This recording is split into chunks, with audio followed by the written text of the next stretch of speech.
బంగారు కొండ సడి చేయకుండా ఎదలోని వెన్న దోచేనే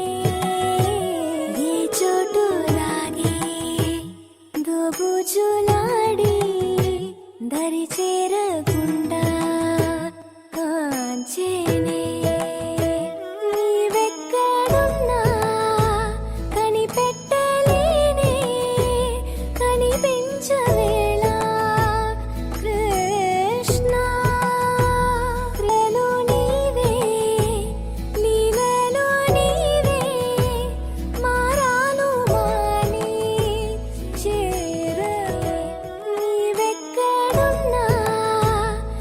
కనిపెట్టలేనే